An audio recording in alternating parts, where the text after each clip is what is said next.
Are we bleeding Russia out in Ukraine, or are we the ones who are bleeding out?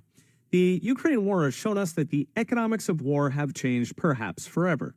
The original premise of our involvement in Ukraine was that we have to bleed out Russia. It was never clear to me why exactly we're bleeding out Russia. Near as I can tell, they've been useful partners in the fight against, for example, Islamic extremism.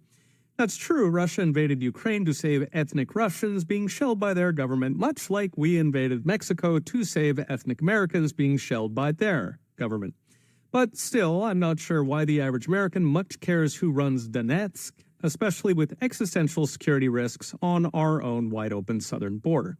Still, just for argument, let's accept that for some reason it's worth $300 billion to bleed out Russia. The question is that actually happening? The other day I shared footage of $35,000 Russian Lancet drones taking out $4 million Abrams tanks and $5 million HIMARS.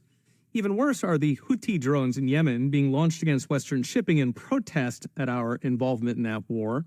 There, it's $20,000 drones against $2 million American surface-to-air missiles. Keep in mind, it's fantastically expensive to get all that stuff over there in the first place. The cost of transporting a tank to Ukraine is at least several $100,000. The cost of sending a missile frigate to meander around the Red Sea, lobbing $2 million missiles, is roughly $70 million per year, missiles not included.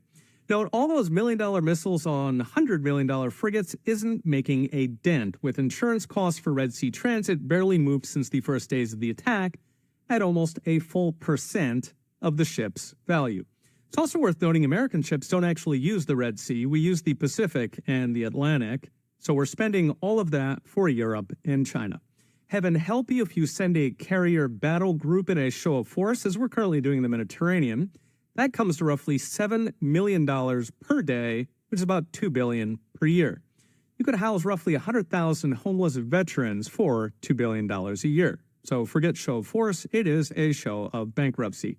Tallying them up, we're looking at a ratio of roughly 100 to 1.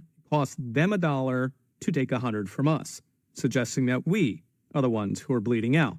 So what's next? Brought to you by Unchained.com. The new realities of drone warfare raise two very uncomfortable truths. First, that we can no longer afford to jump into every war in every backwater republic on Earth. But worse, it raises the question whether our massive military, built with tens of trillions of dollars over decades, is in the process of going obsolete. Has it become not a tool for world control, but an iron chain dragging us under the water?